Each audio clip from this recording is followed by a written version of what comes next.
Hello and welcome to the next YouTube video on my channel. Today I will talk about the beginning of the chess game, also called the debut. I'm going to talk about the role of the analytic evaluation in the debut, so let's get started.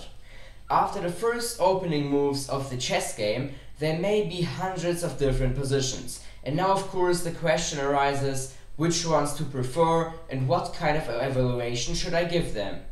In closed or semi-open positions, where there are no specific moves or captures, an evaluation is given on the basis of the general principles of the development of the chess pieces in the chess game and in the opening of the chess game.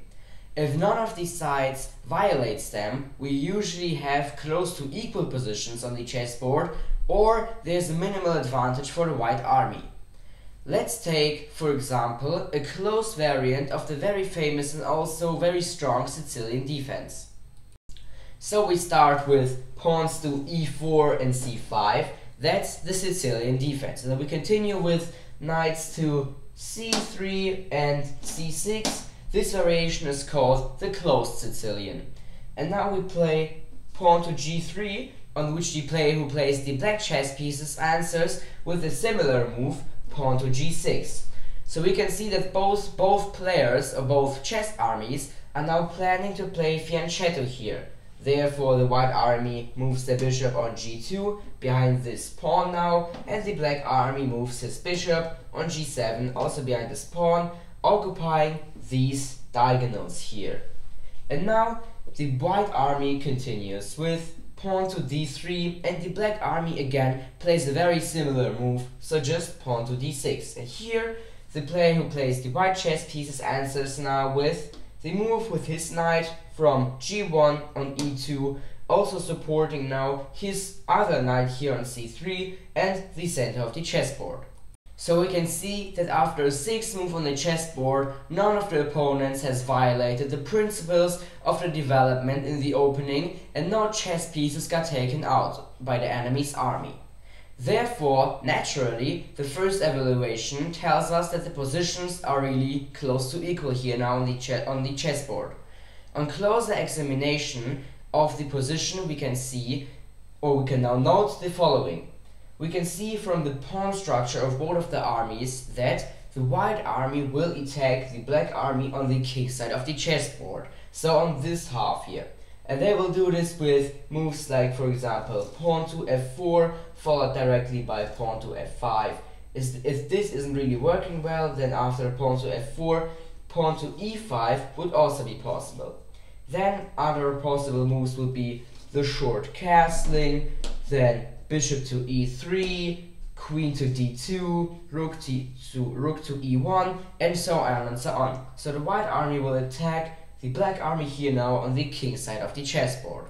So the pawn structure of the black army directly shows us that they are going to attack us on the queen side of the chessboard.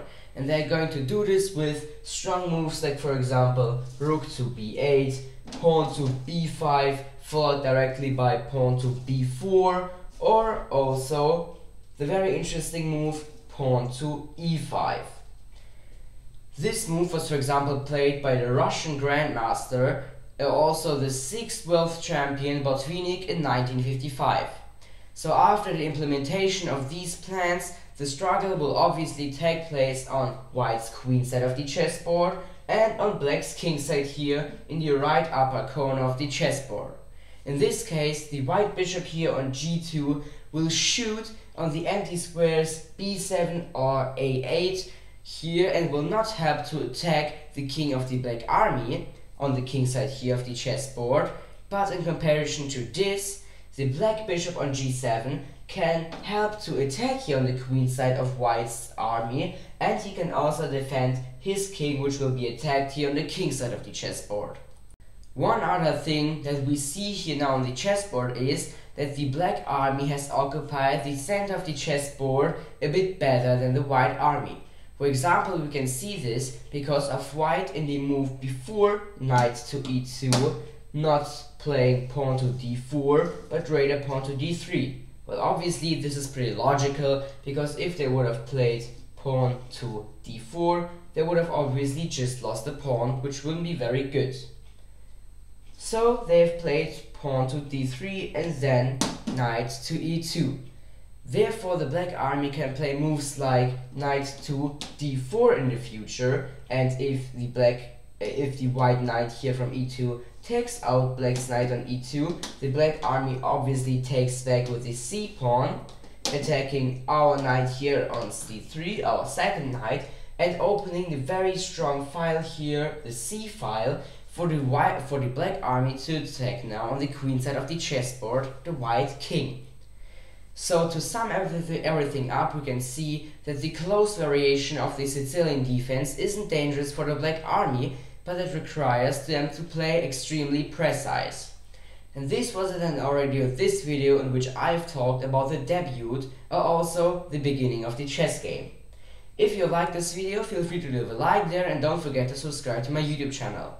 In the near future, I'll also make more videos on my YouTube channel about the debut in the chess game. Therefore, also feel free to check them out. Bye!